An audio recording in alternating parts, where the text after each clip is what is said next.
সকল বন্ধুকে বাংলার বিকাশ ইউটিউব চ্যানেলের পক্ষ থেকে স্বাগত জানাই। যারা 2025 সালে উচ্চ মাধ্যমিক পরীক্ষা দেবে তাদের জন্য আজ বাংলার সাজেশান দেবো।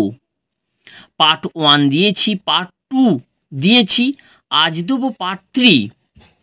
এই পার্ট 3তে রয়েছে তোমাদের ভারতীয় কবিতা এবং আন্তর্জাতিক গল্প। এছাড়াও আজকে দেবো আমার বাংলা। অর্থাৎ আন্তর্জাতিক কবিতা হলো তোমাদের পড়তে জানে এমন এক মজুরের প্রশ্ন, আর ভারতীয় গল্প হলো তোমাদের অলৌকিক। পড়তে জানে মজুরের প্রশ্ন আর তোমাদের অলৌকিক, এই দুটোর মধ্যে থেকে দুটো কোশ্চেন হবে, তোমাদের উত্তর দিতে হবে একটা 5 নম্বরের। আর সুভাষ মুখোপাধ্যায়ের আমার বাংলায় রয়েছে তোমাদের 5টা গল্প। এখান থেকে তোমাদের একটা কোশ্চেনের উত্তর দিতে হবে, অর্থাৎ থাকবে দুটো, তোমাদের 5 নম্বরের একটা উত্তর দিতে হবে। তাই তোমরা মন দিয়ে সম্পূর্ণ ভিডিওটি দেখো এবং শোনো, তাহলে বুঝতে পারবে কোন প্রশ্নগুলো তোমাদের জন্য খুব গুরুত্বপূর্ণ এবং তোমরা নিজ বিশ্বাসে সেই প্রশ্নগুলো তোমরা তৈরি করতে পারবে। চ্যানেলটিকে ভালো লাগলে অবশ্যই সাবস্ক্রাইব করে রেখে দাও এবং পাশের বেল আইকনটিকে প্রেস করতে একেবারে ভুলো না। লাইক করো, বন্ধুদের শেয়ার করো, সকলেই খুব উপকৃত হবে। দেখো, আমি এবার মূল আলোচনায় ফিরছি। দেখো, আন্তর্জাতিক কবিতা পড়তে জানে এমন এক মজুরের প্রশ্ন এবং ভারতীয় গল্প অলৌকিক, এই দুটো থেকে দুটো কোশ্চেন হবে, তোমাদের উত্তর দিতে হবে একটা। তোমরা কেউ একটা বিষয়েও ভালো করে পড়তে পারো, আন্তর্জাতিক কবিতা কিংবা ভারতীয় গল্প। তবে আন্তর্জাতিক কবিতা থেকে যে প্রশ্নগুলো তোমাদের জন্য খুব গুরুত্বপূর্ণ এবং ভারতীয় গল্প থেকে যে প্রশ্নগুলো তোমাদের জন্য খুব গুরুত্বপূর্ণ, আমি এবার তোমাদের সামনে সেগুলো তুলে ধরছি। তোমরা খুব মন দিয়ে ভিডিওটা দেখতে থাকো। এটা হচ্ছে আন্তর্জাতিক কবিতা। পড়তে জানে এমন এক মজুরের প্রশ্ন। এই কবিতা থেকে 2025 সালে যে প্রশ্নগুলো তোমাদের পড়তে হবে, একের পর এক সেগুলো তোমরা শুনতে থাকো। দেখো, প্রথম 17 সালে দিয়েছিল বইয়ে লেখে রাজার নাম, রাজারা কি পাথর ঘাড়ে করে আনতো। এটা 17 সালে এই কোশ্চেনটা এসেছিল। 18 সালে এসেছিল কি আবার গড়ে তুলল এতবার, এটা 22 সালেও এসেছিল। তারপরে দেখো, সেই সন্ধ্যায় কোথায় গেল রাজমিস্ত্রিরা, 2015 সালে এসেছিল। 23-এ এসেছে জয়তরণে ঠাসা মোহনীয় রোম। তারপরে নিচে এসো, দেখো, তারপর 19 সালে এসেছিল ভারত জয় করেছিল তরুণ আলেকজান্ডার, এই লাইনটা এসেছিল। তারপরে দেখো 20 সালে এসেছিল স্পেনের ফিলিপ কেঁদেছিল খুব। তারপরে দেখো 24-এ এসেছে কে জিতেছিল অ্যাগলাইসে। তারপরে 16 সালে এসেছিল পাতায় পাতায় জয় উৎসবের ভোজ বানাতো কারা। অর্থাৎ এই লাইনগুলো থেকে প্রশ্ন হয়েছিল। এবছর অর্থাৎ 2025 সালের জন্য যেগুলো গুরুত্বপূর্ণ সেগুলো এবার আমি বলছি। এই কবিতা থেকে কোনো প্রশ্ন তোমাদের রিপিট হয়নি, তাই জন্য 2025 সাল অর্থাৎ শেষ বছরেতেও তোমাদের রিপিট হওয়ার সম্ভাবনা খুব কম। তাই তোমরা এই প্রশ্নগুলো খুব ভালো করে তৈরি করে যাবে। দেখো, যেটা ভিভিআই দেয়া আছে, এমনকি উপকথার আটলান্টিস যখন সমুদ্র তাকে খেলো, ডুবতে ডুবতে সেই রাতে চিৎকার উঠেছিল কৃতদাসের জন্য। এই লাইনটা থেকে তোমাদের কোশ্চেন আসার সম্ভাবনা রয়েছে। তারপর দেখো, গলদের নিপাত করেছিল সিজার, নিদেন একটা রাঁধুনি তো ছিল, এই লাইনটা খুব গুরুত্বপূর্ণ। তারপর দেখো, 10 বছরে একজন মহামানব খরচ মেটাতো কে, এই লাইনটা থেকেও প্রশ্ন আসার সম্ভাবনা রয়েছে। আর শেষ, কত সব খবর, কত সব প্রশ্ন, এই লাইনটা থেকেও প্রশ্ন আসার সম্ভাবনা খুব বেশি। অর্থাৎ কোন কোন খবরের কথা বলা হয়েছে এবং কোন কোন প্রশ্নের কথা বলা হয়েছে, এইভাবে কোশ্চেনগুলো তোমাদের আসার সম্ভাবনা রয়েছে। অর্থাৎ আমি এই কবিতা থেকে তোমাদের 4টে কোশ্চেন দিলাম, তোমরা খুব ভালো করে এগুলো পড়ে যাও। আন্তর্জাতিক কবিতা অথবা ভারতীয় গল্প, এই দুটো থেকে দুটো কোশ্চেন হবে, তোমাদের একটা কোশ্চেনের উত্তর দিতে হবে। ভারতীয় গল্পের মধ্যে রয়েছে অলৌকিক। এই অলৌকিক গল্পটা থেকে তোমাদের এতদিন ধরে যে কোশ্চেনগুলো এসেছে সেগুলো বিশ্লেষণ করে এবার যে কোশ্চেনগুলো আসার সম্ভাবনা রয়েছে আমি সেগুলো এবার আলোচনা করব। তোমরা খুব মনোযোগ সহকারে শুনতে থাকো। দেখো, 2020 সালে এসেছে হঠাৎ শীর্ষ মর্দানার জল তেষ্টা পেল।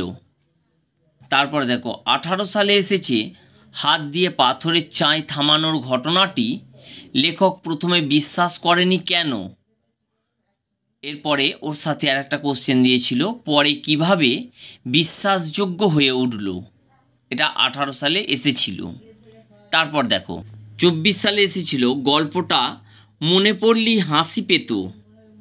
তারপরে 15 সালে এসেছিল গল্পটা আমাদের স্কুলে শোনানো হলো। তারপরে দেখো 19 সালে এসেছিল অবাক বিহল বসে আছি মুখে কথা নেই। এই লাইনটা 22 সালেও এসেছিল, অর্থাৎ এই লাইনটাই দুবার রিপিট হয়েছে। তারপর দেখো 17 সালে এসেছিল চোখের জলটা তাদের জন্য। তাহলে আমি 17 সাল থেকে 24 সাল পর্যন্ত যে কোশ্চেনগুলো হয়েছে আমি সেগুলোকে তোমাদের কাছে বিশ্লেষণ করলাম। এবার 2025 সালে যে কোশ্চেনগুলো আসার সম্ভাবনা রয়েছে সেগুলো একটু তুলে ধরছি। যেমন 1, দেখো, মর্দানা শুনেই ছুটে গেল। মর্দানা শুনে কোথায় ছুটে গেল, এইভাবে প্রশ্নটা দিতে পারি। তারপরে দেখো, কিন্তু বলি কান্ধারি আমি কাফের শিষ্যকে এক গণ্ডুস জলও দেব না বলে এবারেও তাড়িয়ে দিলেন। এইখান থেকে কোশ্চেন আসতে পারে। প্রশ্নটা এইভাবে হতে পারে, কে কাকে তাড়িয়ে দিল এবং কেন তাড়িয়ে দিল। তারপর দেখো, গল্পটা শুনতে বেশ ভালো লাগছিল। কার গল্পটা শুনতে ভালো লাগছিল এবং গল্পটা কি, এইভাবে প্রশ্নটা দিতে পারি। তারপরে দেখো, কিছুদিন পর শুনলাম পাঞ্জা সাহেবে সাকা হয়েছে। সাকা কি এবং কেন পাঞ্জা সাহেবে সাকা হয়েছে, এইভাবে প্রশ্নটা তোমাদের আসতে পারে।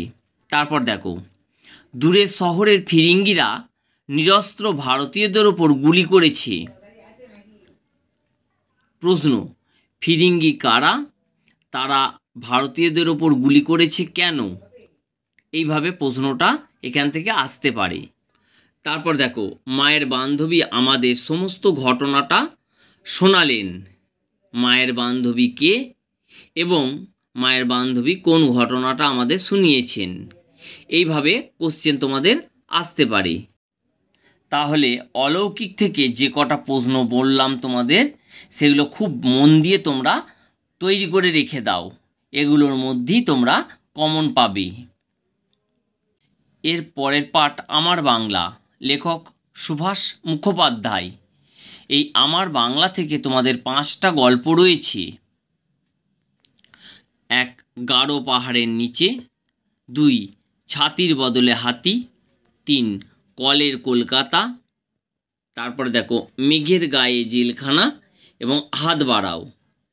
এই 5টা গল্পের মধ্যে তোমাদের 2024 সালে চলে এসেছে গাঢ় পাহাড়ের নিচে এবং হাত বাড়াও। অর্থাৎ এই দুটো থেকে তোমাদের 25 সালে আসার সম্ভাবনা খুবই কম। তাই তোমাদের জন্য খুব গুরুত্বপূর্ণ হচ্ছে হাতির বদলে ছাতি, কলের কলকাতা এবং মেঘের গায়ে জেলখানা। এই 3টে কবিতা তোমরা খুব ভালো করে পড়ে যাও। কবিতাগুলি থেকে তোমাদের জন্য যে প্রশ্নগুলো খুব গুরুত্ব দিয়ে পড়তে হবে সেগুলো আমি একটু বিশ্লেষণ করছি, খুব মন দিয়ে ভিডিওটা দেখতে থাকো। প্রথম দেখো, ছাতির বদলে হাতি। এই গল্পটা থেকে যে প্রশ্নগুলো তোমাদের সালে এসেছিল সেগুলো একটু বলছি, তারপর যেগুলো করতে হবে সেগুলো বলছি, তোমরা খেয়াল করো। 2019 সালে এসেছিল, নতুন ছাতি মাথায় দিয়ে মহা ফুর্তিতে বাড়ির দিকে সে চলল। তারপর দেখো 2017 সালে এসেছিল, তাতে চেংম্যানের চোখ কপালে উঠল।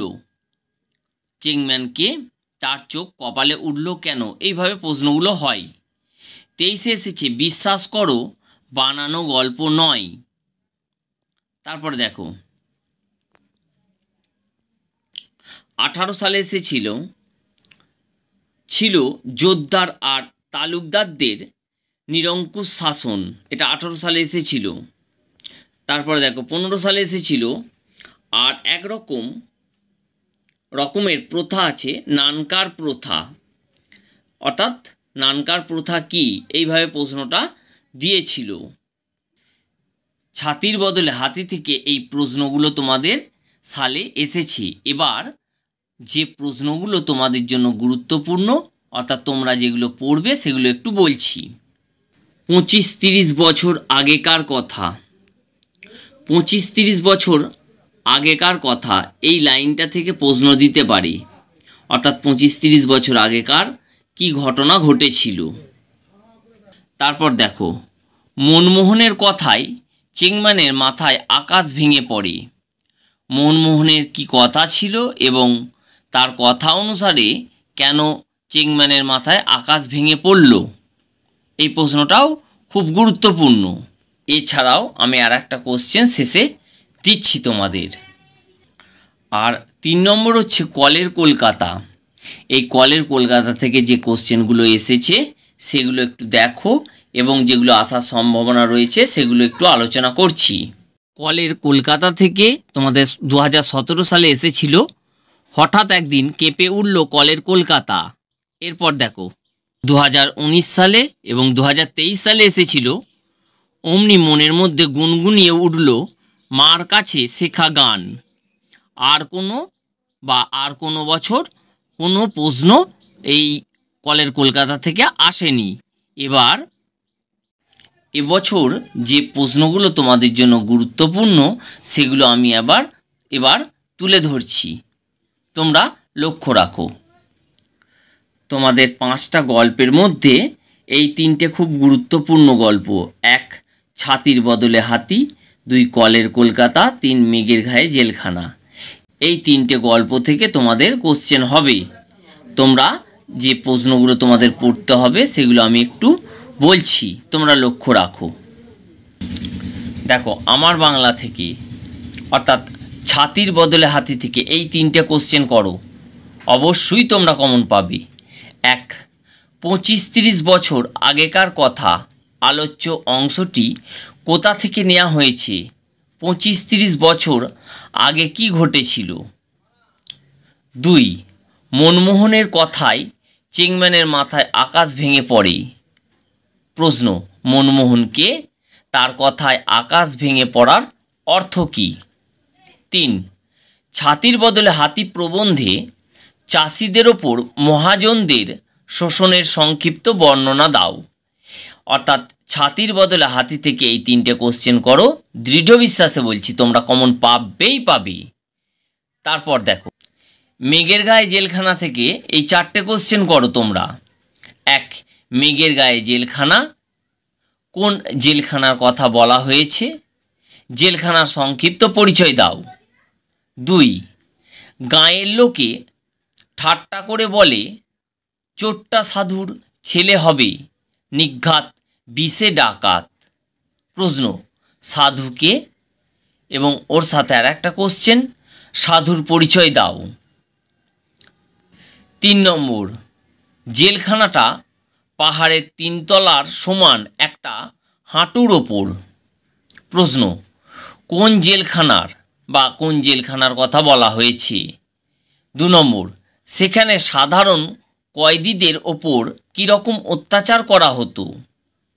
এবং মেঘের গায়ে জেলখানা থেকে 4 নম্বর যে কোশ্চেনটা করবে, মেঘের গায়ে জেলখানা কাহিনী অবলম্বনে সাধুচরণ ও মুস্তাফার জীবন কাহিনী সংক্ষেপে লেখো।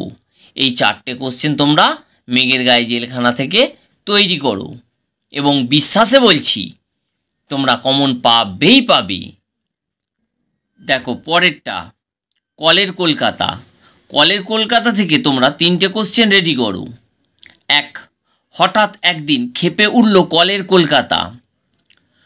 প্রশ্ন, কলকাতা ক্ষেপে ওঠার কাহিনী সংক্ষেপে লেখো। এবার 2 নম্বর, লেখক সুভাষ মুখোপাধ্যায়ের ছেলেবেলার দেখা কলকাতার ছবিটি সংক্ষেপে লেখো। আর শেষ 3 নম্বর, নেভেনি আগুন, ছাই চাপা হয়ে সে আগুন জ্বলছে। এখানে কোন আগুনের কথা বলা হয়েছে? কি দেখে মনে হয়েছিল যে তা চাপা পড়ে গেছে? সেই আগুন যে চাপা পড়েনি তার প্রমাণ কি? এই 3টে প্রশ্ন তোমরা কলের কলকাতা থেকে করো। তাহলে সব মিলিয়ে দেখা যাচ্ছে তোমাদের আমার বাংলা থেকে যে 3টে তোমাদের গল্পের কথা বললাম,